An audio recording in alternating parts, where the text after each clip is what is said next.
नमस्कार, चर्चा the truth देख रहे हैं आप। मैं हूं गौतम ठाकुर।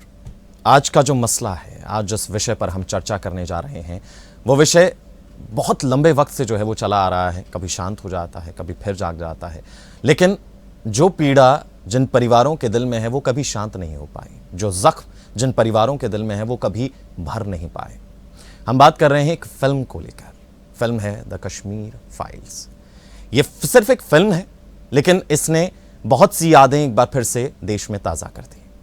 उन लोगों की जिन्हें अपने ही घर से, अपनी ही ज़मीन से निकाल दिया गया। वजहें कई हैं, कई कारण बताए जाते हैं, लेकिन जो घाव उनके दिल में थे वो शायद आज भी नहीं भर पाए। वो चीखें, वो पुकारें, वो कभी शायद भर ही नहीं पाई, वो कभी कानों से निकल ही नहीं पाई, दिमाग से, जहन से नहीं निकल पाई। आज उन तमाम मसलों को लेकर बातचीत करने वाले हैं, चर्चा करने वाले हैं। फिल्म को लेकर बातचीत करेंगे। कहा जाता है कि फिल्म समाज का आईना है, वो दिखाता है कि समाज कैसे चल रहा है, क्या कुछ समाज में हो रहा है। आज बात करेंगे कश्मीरी पंडितों की, जिन्हें अपनी हंसती खेलती जिंदगी को छोड़कर जो है 1990 में भारत के अलग अलग राज्यों में जाना पड़ा। आज इस मसले पर बात करने के लिए हमारे साथ रोमेश पंडिता जी हैं। नमस्कार सर। नमस्कार। कैसे हैं सर आप? बस ठीक है। जख्म फिर हरे हो गए तो थोड़ा सा दर्द भी है फिर। क्या वो जख्म भरे भी थे? नहीं, भरे नहीं थे, ये रिश्ते जख्म थे जो अभी तक चल रहे थे। मगर कहते हैं ना, जब रिश्ते जख्मों को छेड़ा जाता है तो वो ऐसे उभर आते हैं फिर। तो वो इस फिल्म ने छेड़ा है। दो मैं इस फिल्म के साथ काफ़ी टाइम से एसोसिएट हूँ, बट ये जो आजकल, क्योंकि जब दोबारा वही चीज़ें देखी जो उस टाइम हुई थी, तो दर्द तो होता ही है ना। एक सवाल सर मेरा शुरुआत में हर मेहमान से रहता है कि जितने भी दर्शक आज हमें सुन रहे हैं, हमें देख रहे हैं, वो आपकी बातों पर विश्वास करें तो क्यों करें? क्योंकि मैं वो शख्स हूँ, उस कम्युनिटी को रिप्रेजेंट करता हूँ जिस कम्युनिटी ने ये सब कुछ सहा है। अगर आज भी वो मुझ पे विश्वास नहीं करते, फिर उनका ज़मीर अभी तक नहीं जागा हुआ। मैं इतना ही कह सकता हूँ। एक फिल्म है सर, एक फिल्म आती है द कश्मीर फाइल्स, जिसको सराहा भी जाता है, कंट्रोवर्सी भी क्रिएट होती है। ये वो फिल्म है जिसको सरकार कहती है, मंत्री कहते हैं कि इनको तो गांव-गांव तक दिखाना चाहिए, और वहीं दूसरी ओर ये कहा जाता है कि ये तो सरकार अपना प्रोपेगेंडा खेल रही है, सरकार हिंदू मुस्लिम कर रही है, इस चीज़ की तो ज़रूरत है ही नहीं।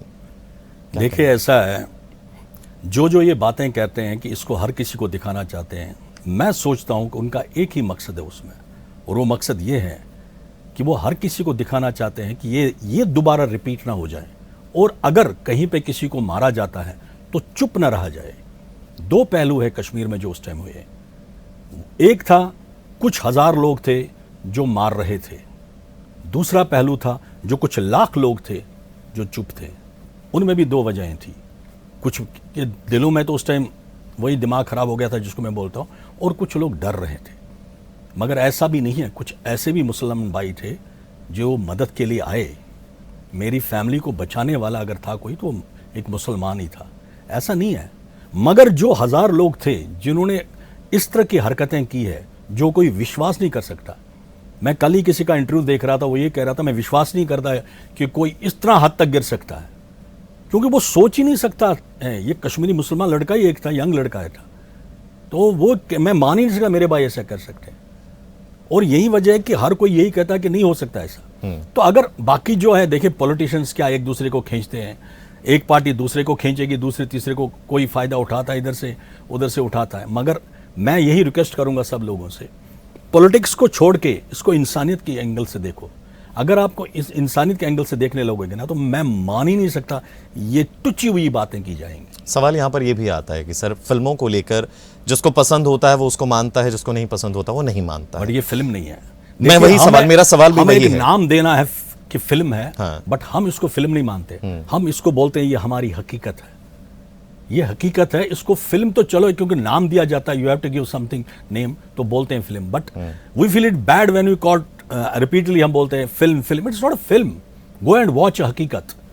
एक एक सीन इसमें, एक सीन इसमें जो है सच है। और आपको इंसिडेंटली ये भी बताऊं, आज 19 मार्च को बीके गुंजू जी, जो टेलीकम्युनिकेशन इंजीनियर थे, जिनको ड्रम में मारा गया, उनको शत शत प्रणाम मेरी ओर से। आज का दिन था वो 19 मार्च, आज के दिन उनको ड्रम में मारा गया था।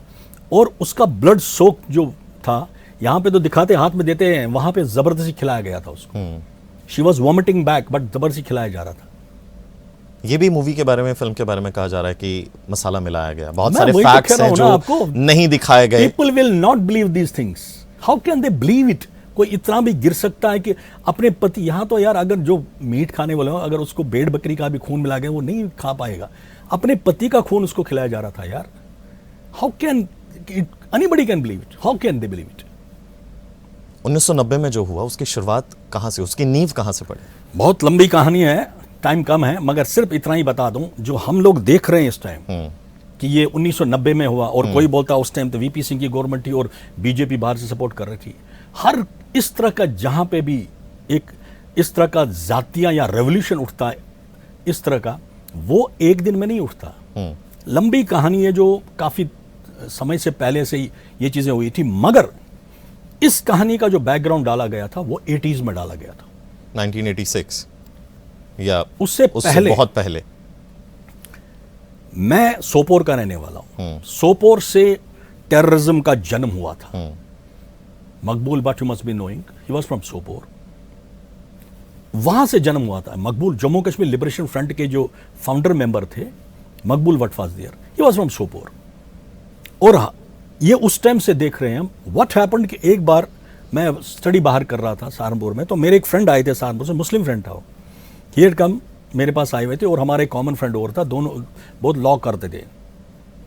तो हम दोनों तीनों बंदे, हम सामने हमारे घर के एक डाक बंगला होता था, जैसे छोटे टाउन में होता है डाक बंगला, एक जगह बैठे बात कर रहे थे। 1 बजे का टाइम था, दोपहर की जो इनकी नमाज का टाइम था। तो उसी टाइम उससे बंदा एक आया, वो दाढ़ी रखे हुए था। उनको मैं नहीं जानता, देखे दे में फील इट, बट उनको अल्लाह वाले बोलते थे सारे। ओके, इसका मतलब क्या हुआ? अल्लाह वाले वो होते थे जैसे दाढ़ी रखी हुई है वो, जैसे तब तक कश्मीर में कोई इस तरह का दाढ़ी वैसे ज्यादा नहीं रखता था, या वो जो उसको शरई अजार, वो खांडर जिसको हम बोलते वो डालते थे। इस तरह ज्यादा हमारी तरह जैसे हम ड्रेसअप करते वैसे वो ड्रेसअप करते थे। दाढ़ी जैसे मैं भी रखता था, दाढ़ी मेरे को फुल खत बोलते हैं जिसको, मैं भी रखता था वो, और मैंने उस टाइम भी रखी हुई। तो वो आया बैठा हमारे पास, ही टुक मी आल्सो। हम ये मोली मोली कभी नहीं पहनते थे वहां पे, मैं जनेऊ डालते हैं वो मैं पिन करके रखता था, कोई देख न ले और मुझे गलत तरीके से वहां पे कुछ न कुछ कमेंट सुनने पड़ेंगे, और मैं शॉर्ट टेम्पर था, मैं वापस जाता। He started there speaking against Kashmiri Hindus because he took me as Muslim also. यहाँ हो सकता हो कोई परवाह नहीं है। और कुछ और लोग आए वहां पे, कुछ और लड़के भी आए, हम 3 बैठे थे। तो वो जो मेरे साथ जो सहारनपुर से था, वॉज अ मुस्लिम हिमसेल्फ, उसने मेरा हाथ दबाया कि बोलना मत कुछ, लेट हिम स्पीक। तो बोलता रहा। He was not from this, he was from Deoband somewhere, I don't know where from he was, but ये हर जगह आते थे उन्हें, अल्लाह वाले बोलते थे हम उनको कि भाई ये मजहब का प्रचार कर रहे हैं, वो करते हैं। But he started speaking against Hindus, against हम लोग वहां पे ना सूफिज्म का हमारा बहुत दौर चला। सूफिज्म के कारण बहुत ही मेल मिलाप एक था। कश्मीर को एक बार ऋषिवर बोलते थे। ऋषिवर का मतलब मीन्स ऋषियों का बाग। हर ऑल्टरनेटिव घर में आपको एक ना एक महात्मा मिलेंगे वहां, चाहे मुसलमान हो क्या हिंदू हो। मैं थोड़ा सा टाइम ले रहा हूँ जी जी। He started speaking against Kashmiri Hindus, क्या करते हो, ऋषि सूफिज्म कर रहे हो, वो कर रहे हो, कह रहे हो असली इस्लाम क्या है। देन वही जो उसने कुछ पॉइंट्स बताए उसमें, काफिरों को मारो, जो भी वटवर। फिर एकदम मस्जिद सामने थी, वहां से जैसे इनका भांग बोलते जिसको आया कि भाई चलो मस्जिद, तो उसने बोला चलो जी नमाज पढ़ते। हमने कहा चलिए आप वो फिर चढ़ गए हम पे, फिर वही बातें शुरू कर दी। जैसे वो निकला, जो मेरा फ्रेंड था, फिरोज नाम था उसका, ही सेड पंडित जी कुछ सालों के बाद भागना पड़ेगा। I swear these were his words. जो सहारनपुर का एक मेरा दोस्त था, पंडित जी जो ये आ रहा ना, ये जहर फैला रहे हैं बुरी तरह। यानी वो सिर्फ एक इंसान नहीं था, वैसे ही कई वो थे, they were just spreading it। वो आहिस्ता आहिस्ता स्प्रेड हो रहा था। और ये 80s में शुरू हो चुका था। 80s में शुरू हो चुका था, मैं बता रहा हूं आपको। Then all of a sudden it can't happen. फिर जो आप बता रहे हो, 86 में इलेक्शन होते हैं, जो आपको पता है। एक मुस्लिम यूनाइटेड फ्रंट खड़ा होता है। मुस्लिम यूनाइटेड फ्रंट में जिनको आप सेपरेटिस्ट बोलते हो, जैसे गिलानी था, बाकी पार्टीज थी, जिन्होंने 86 पर ही हम वापस आएंगे। 86 को लेकर ही बातचीत करेंगे, क्या कुछ हुआ था उस वक्त भी, पॉलिटिकल पार्टीज किस तरीके से, क्या कुछ उनका रोल था। एक छोटा सा ब्रेक ले लेते हैं, जल्द वापस आएंगे। ब्रेक के बाद एक बार फिर आपका स्वागत है। चर्चा द ट्रुथ में हम चर्चा कर रहे हैं 1990s की। रोमेश पंडिता जी हमारे साथ है, तमाम सवालों के जवाब दे रहे हैं, और उस वक्त जो हुआ किस तरीके से हुआ, नींव कैसे पड़ी, क्या माहौल था उस वक्त, तमाम पहलुओं को उजागर कर रहे हैं। पंडिता सर, 1986 की हम लोग बात कर रहे थे। चलिए, थोड़ा सा एक पॉइंट मैं बहुत जरूरी बताना चाहूँगा जो बिल्कुल, मैंने बिल्कुल। कभी नहीं बताया। जिन दिनों ये किस्सा चल रहा था, जो मैं आपको बोला, जो आए थे बाहर से लोग आए थे, somebody may get offended by because मैं अल्लाह वाले बोल रहा हूँ, बिकॉज अल्लाह वाले कभी ये गलत बात नहीं कर सकते, but I am sorry for that, पहले ही बोल दूं। बट उनको हम अल्लाह वाले बोलते थे, वो जो जहर फैला रहे थे। हमारे एक वहां पे लोकल लीडर हैं, बड़े फेमस लीडर हैं, उनको कुछ मुस्लिम्स लोग चिट्ठियां लिखते थे, सर यहाँ पे इतना गलत हो रहा है। वहाँ खुशहाल मोतो एरिया है जो बहुत कंजेस्टेड टाइप का एरिया, कहता है सर यहाँ पे फलानी फलानी जगह ये लोग लेके शाम को स्पीच देते हैं, इनको रोकिए सर। वो चिट्ठियां मेरे पास काफी दिन रही है, क्योंकि वो चिट्ठियां मेरे फादर तक पहुंच चुकी थी, और वो but no action was being taken. और वो उसने एक दिन ये भी चिट्ठी लिखी, वो नाम नहीं लिखता था बेचारा अपना, मैंने कहा ना बहुत अच्छे मुसलमान भी हैं, और उसने ये भी उसमें लिखा था, सर हथियार आ गए हैं। मैं ये तब की बात कर रहा हूं आपको, 86 नहीं 89 की बात कर रहा हूं, जुलाई की बात है ये। और जुलाई 89 में ही एक न्यूज ट्रैक, एक वीडियो मैगजीन आती थी, मनोज रघुवंशी और मधु त्रेहन, डॉक्टर त्रेहन की मिसेस, इन्होंने एक न्यूज ट्रैक निकाली, उसमें इंटरव्यूज थे उग्रवादियों के, they were present in Kashmir, and मैंने वो जगह भी पहचानी थी उस इंटरव्यू में, वो सोपोर की जगह थी जहां इनको इंटरव्यू लिया जा रहा था। कोई एक्शन नहीं लिया। तो जो 86 की बात आप पूछ रहे थे, नहीं, मैं इसी पे सवाल करना चाहूंगा, यानी कि मिनिस्टर्स को वहां पता था एवरीबॉडी कि ये चीज हो रही है, लेटर्स उनके पास जा रहे थे। Farooq Abdullah was a most careless CM. मैं ये कहूंगा, आई विल नॉट से कि भाई उस टाइम वो उनके साथ मिला हुआ था, ये नहीं बोलूंगा, बट कुछ कह नहीं सकते अंदर से क्या हो रहा था, but no action was being taken. आप जगमोहन जी की जो बुक लिखी है टर्बुलेंस कश्मीर की, टर्बुलेंस इन कश्मीर, उसको पढ़िए। अभी कुछ चिट्ठियां उसकी बहुत ज्यादा बाहर निकल रही है, जो उसने ओपनली लिखी भी थी राजीव गांधी को। वो तंग आ गया था, he was a Congress man, he was a right hand man of the Sanjay Gandhi. उस बेचारे को एक बार तुर्कमान गेट का भी नाम से बुलाते थे, क्योंकि संजय गांधी के टाइम उसे तुर्कमान गेट हुआ था, जस्ट सड़कें खुली करने के लिए दिल्ली में। He was a right hand man, and उसको किसने वहां पे कश्मीर में भेजा था उस टाइम? उस वक्त कोई इंक्वायरी कुछ नहीं हुआ कि ये लेटर कौन लिख रहा है, क्यों लिख रहा है, एक बार धरातल पर चेक किया जाए? चिट्ठियां आई और रख दी, यार कोई नहीं, यार कुछ होते हैं लोग, रख लो, कुछ नहीं action. Because he also that, जो मिनिस्टर था, जो मतलब लीडर था, उसको भी पता था कोई इस पे एक्शन नहीं लेगा। वो भी कहते ना यूं करता था, यार क्या करें, यार क्या करें। अगर 89 में एक्शन लिए जाते तो शायद 1990 में 89 सर, मैं आई एम टॉकिंग अबाउट 85 86 की बात कर रहा हूं। ये चिट्ठियां जब आती थी, चिट्ठियां आती थी 85 86 में, मैं वही तो बता रहा हूं कि ये सोपोर, क्योंकि एक मैं I call it CNS, central services था उस टाइम। अगर उस टाइम इस पे थोड़ा सा व्हाट हैपेंड, वो मैं आपको जो न्यूज ट्रैक की बात कर रहा हूं, Jagmohan gave the reference of India Today, ये चीजें आप देखो। Then what was the reply of the Farooq Abdullah was, यहाँ के लोग तो कांगड़ियां जो हम लोग यूज करते हैं वो तपने के लिए, वो सिर्फ उतना ही मार सकते हैं, हेड मार सकते हैं, बंदूक नहीं चला सकते। सो carelessness.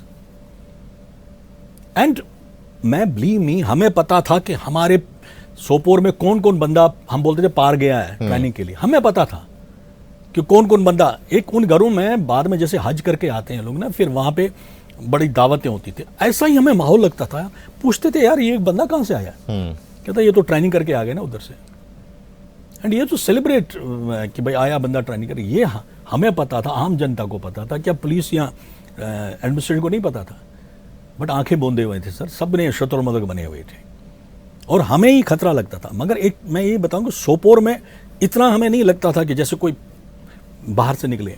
My sister, she was a teacher, she was once travelling, हमारा वहाँ टोंगा ज़्यादा चलता, आज भी चलते हैं ऑटोज के पहले। She was travelling on A tonga with her को, जो उसमें टीचर थी उनके साथ, वो सामने एक और टीचर बैठी, तो बात हो रही थी, भाई फलानी जगह वो भी करके आया, फिर उसे इशारा किया था, ये मैडम बैठी है साथ में। तो मेरी सिस्टर ने बोला, उसको अपना खतरा लगा, कहता है मैंने सुना ही नहीं कुछ यार। हमें तो ये भी होता है किसी को पता ना चले, मेरे को पता चला।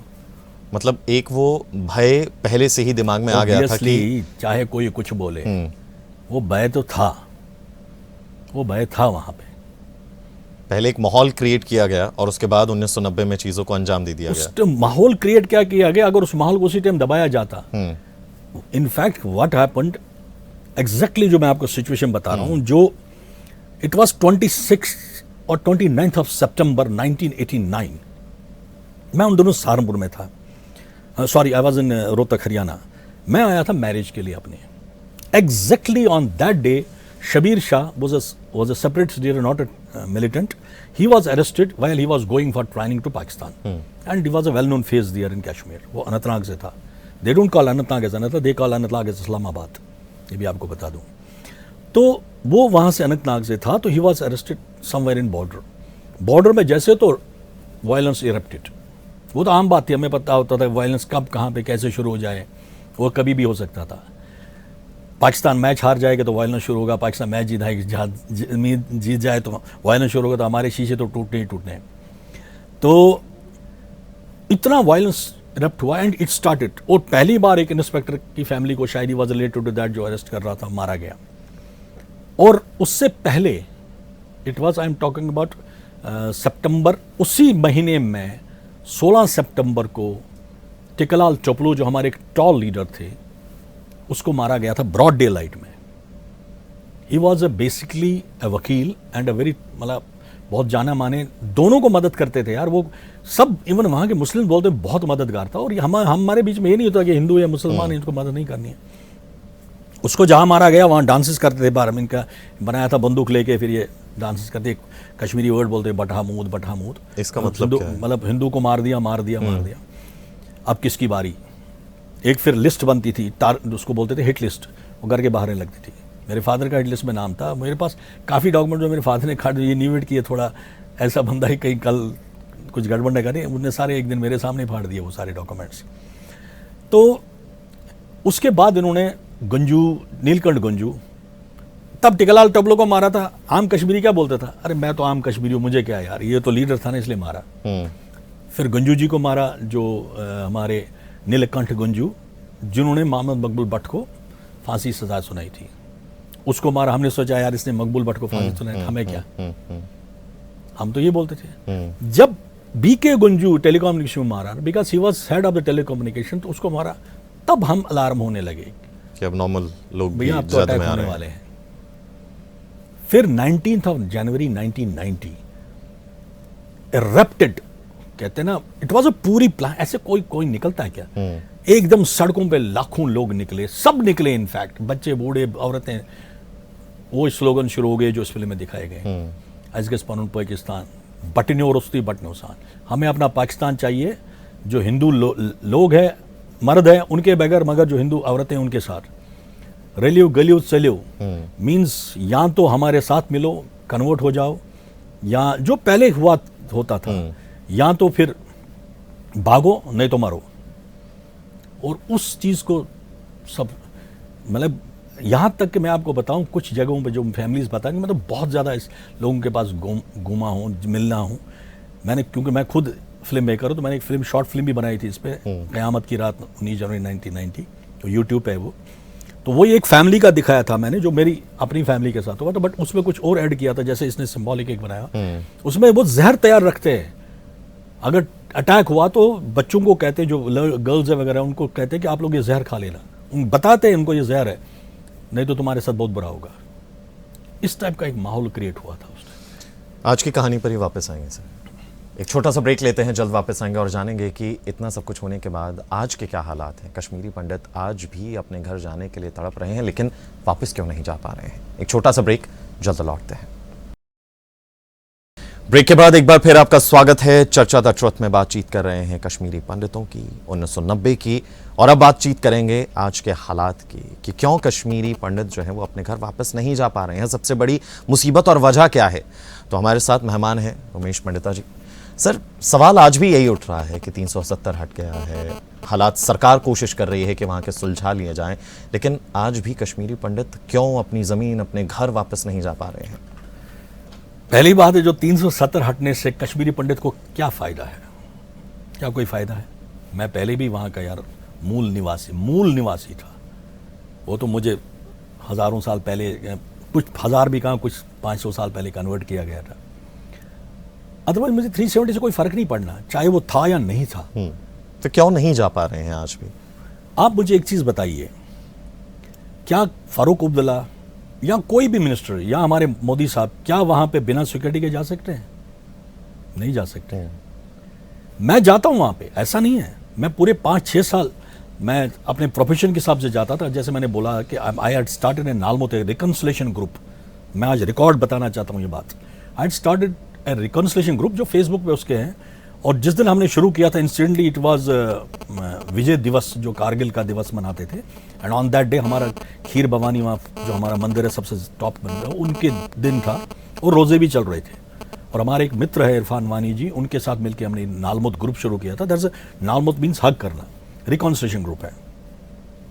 और अच्छा रिस्पॉन्स रहा। लाल चौक के अंदर हमने घंटाघर के ऊपर चढ़ के ये बोला कि लोगों को नालमोत करो, एक कश्मीरी पंडित आया हुआ, और मुझे कम से कम 200 लोगों ने नालमोत किया होगा उस टाइम। मगर मैं आपके सवाल का जवाब दे रहा हूं, एक महीना जब ये थोड़ा सा पॉपुलर होने लगा ये Nalmot group, I got started getting calls कि जो आप ये नालमोत ग्रुप करो, तो अभी वक्त नहीं है इसका, बड़े प्यार से कोई धमका के नहीं है। पहले मैं सोचा फ्रिंज एलिमेंट्स होते हैं कुछ। Then I was there once in hotel, staying in a hotel, जहाँ पे मैं शाम के टाइम आया, तो जैसे होटल में आया तो मुझे पीछे से कॉल आ गया। मेरे उन दिनों काफ़ी लोग मिलने आते थे क्योंकि मैं इंटरव्यूज कंडक्ट कर रहा था वहाँ। सर कोई मिलने आए, तो मैंने कहा जब भेज दो। And one gentleman wearing that, जो उनका लोकल ड्रेस है एंड दाढ़ी के, तो मैं थोड़ा अंदर सोचने लगा यार इंटरव्यू देने के लिए इस तरह आ गया ये। नहीं मैं ऐसा बच्चा बैठो, कहते सर आपसे अर्ज किया था एक। मैं कहा क्या? वो जो टेलीफोन पे बताया था ना आपको 2-3 बार, ये वक्त नहीं है अभी। अंदर यहाँ से वहाँ तक तो मुझे लगता आपके फेशियल एक्सप्रेशन बताएंगे मेरी उस टाइम क्या हालत होगी। मैंने कहा अभी निकलेगा, 2 मिनट में ठस हो गया। But I will tell he didn't said any, मतलब ना गलत कोई, वो बड़े प्यार से तमीज़ से बात कर रहा था।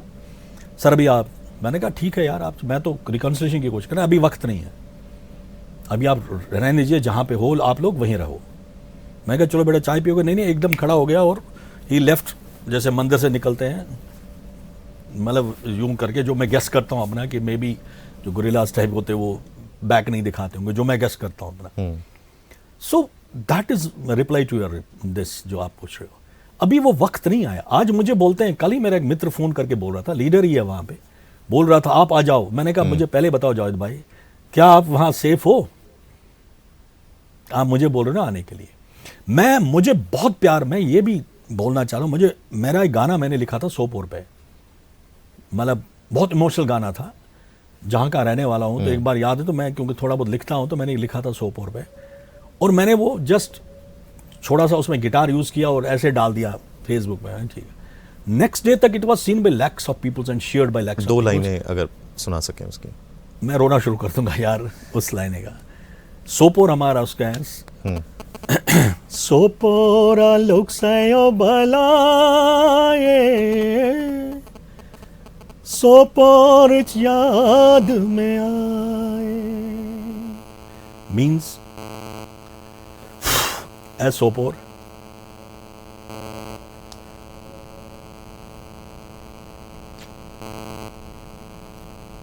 Can we break please? पानी लीजिए। आपने तार गलत छेड़ दिया। आप मतलब बता रहे थे सर। इसका मतलब है सोपोर, तुझ पे सदके जावा, तेरी बहुत याद आती है। तो उसको बहुत प्यार दिया वहां लोगों ने, और खासकर जो यंग जनरेशन है जो 90s में पैदा हुई है, 90s के बाद पैदा हुए, वो मेरे को मैसेंजर के थ्रू फ़ोन करते थे, मतलब बहुत कुछ, मतलब रोते थे। एक बार मुझे एक फ़ोन आया एक बहन का, मतलब एक छोटी बच्ची का, कहते मेरी माँ से बात करो। The way this time people are crying after watching Kashmir file, वो इतना रो रही थी, मैं खुद रो पड़ा कि मेरे इस तरह दोस्त थे, ये थे, वो थे। मीन्स वो फीलिंग उनको उभर के आई है। मैं तो भी मैं हमेशा कहता हूँ सारे कश्मीरी मुसलमान आर नॉट बैड। ये तो जो ये इस तरह मैं वीडियोस देखता हूँ, मुझे बड़ा दुख होता है जब फिल्म में गलत बोलते हैं मुसलमानों, कश्मीरी मुसलमान। No, not at these were some fringe element जो आज भी मारते हैं। कितने मुसलमान मरते हैं वहां पे यार, कितने मुसलमान रोज मरते हैं वहां पे, चाहे वो पुलिस के रूप में, और नाम दिया जाता है खबरी है, ये खबरी है, जिसको मारना है ना उसको बोलिए खबरी है। अभी एक हिंदू को मारा गया, बिंद्रू, जो बेचारा सेवा कर रहा था, वो भागा भी नहीं वहां से। पीजीआई में पेशेंट आते, वो कहते बिंद्रू साहब हमें फ्री मेडिसिन देते हैं। ऐसे they are not bad, but यही मुझे उस टाइम फोन आते रहे बहुत सारे लोगों ने बहुत प्यार दिया, लाखों लोगों ने उस टाइम फ़ोन किया और लाखों लोगों ने वीडियो, आज भी वो कोई डालता तो उसको वापस देखा जाता है। इनफैक्ट मैं फिर मुझे रिक्वेस्ट की कि मैं लाइव आया था अप्रैल, जिन दिनों ये कोविड शुरू हुआ था उन दिन को बात है, अप्रैल 20 में मैं लाइव आया था और मैं लाइव प्रोग्राम देखता हूँ 50-20 बंदे होते, 1000 people were at a go there, 1000 people and maximum were those Kashmiri Muslims youngsters. एक सवाल सर यहाँ पर ये बहुत लाजमी हो जाता है कि कब और कैसे हालात सुधरेंगे और कितना वक्त उसमें लगेगा कि कश्मीरी पंडित अपने घरों में या अपनी जगहों पर वापस जा सकें। जिस ख्वाहिश को लेकर वो हर रोज़ हर रात को सोते होंगे, वो ख्वाहिश कब पूरी होगी उनकी? हम कहते हैं ना, दिनों की बात 3 सदियां हो गई है, 32 साल 3 सदियां, बहुत लंबा वक्त गुजर गया है, लेकिन और कितना। और मैं ये बताता हूँ, कोई गवर्नमेंट बीजेपी बोले कि मैं यहाँ जी आपको ये क्लस्टर बना के दूंगा, कोई आके बोले या नो गवर्नमेंट कैन, अगर कोई वापस ले जा सकता है तो वो सिर्फ जो आपस में प्यार होगा कश्मीरी मुस्लिम्स और कश्मीरी पंडित, वो एक इस ब्रिज बना सकते हैं इस खाई के ऊपर, तब होगा। ये कोई गवर्नमेंट नहीं कर सकती। ये तभी मैंने एक बार जब ये नालमोद मुहिम छोड़ी थी, आई नॉट नेम द पर्सन जिससे मैं मिलने गया था, टॉप मिलिटेंट लीडर था, उसने मुझे बुलाया था, मैंने उसको साफ बोला था I am not going to shake the hands, if people will see me shaking the hands with you तो मुझे ही मारा जाएगा।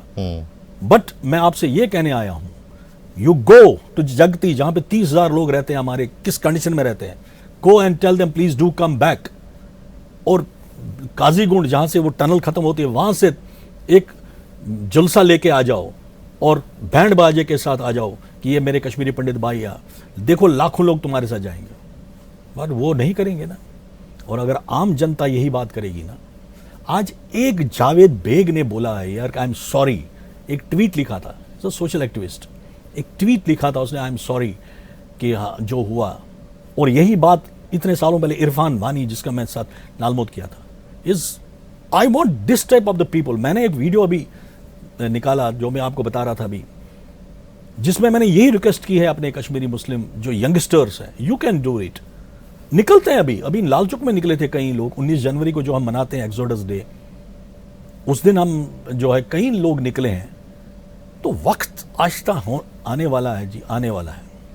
यानी कि समाधान एक ही है, मोहब्बत, प्यार। और ये सिर्फ दोनों मिलके कर सकते हैं, कोई गवर्नमेंट बीच में कुछ नहीं कर सकती, कोई बिचौलिए का कोई मैं काम कहता नहीं। हूं कि अगर कश्मीर फाइल से बनाई ना, इसको खिलाफ जहर उगलने से अच्छा है इसको इस टाइम एक ऐसा बना दीजिए कि इस पे एक सॉरी की जरूरत है। जब मैं हमेशा बोलता हूं, एक सॉरी और एक नालमुद की जरूरत है, और वो सारे जख्म भर जाएंगे 100। अरे कब तक इन जख्मों को कुरेदते रहेंगे यार, कब तक?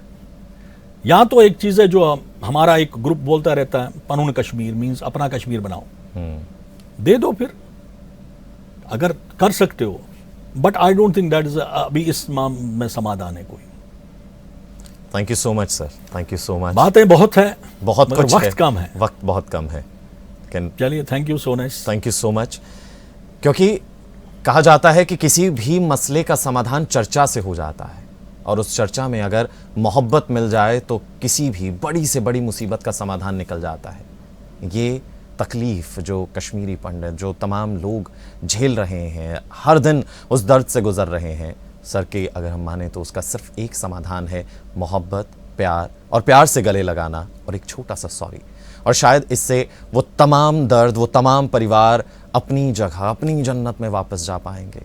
पूरा भारत सबका है, लेकिन एक ज़मीन, एक अपना घर जिसे हम घर कहते हैं, उसकी याद हमेशा करती है, आप चाहे कहीं भी रहें। कोशिश यही है और उम्मीद भी यही है कि ज़्यादा वक्त ना लगे, जल्द ही वो दिन आए जब जिसकी जो ख्वाहिश है वो पूरी हो, जब कश्मीरी पंडित अपने घर वापस जा पाएँ, वो 1990 का जो दंश है, जो ज़ख्म है, वो जल्द भर पाएँ। फ़िलहाल चर्चा द ट्रुथ में इतना ही। मुझे यानी गौतम ठाकुर को दीजिए इजाज़त। नमस्कार।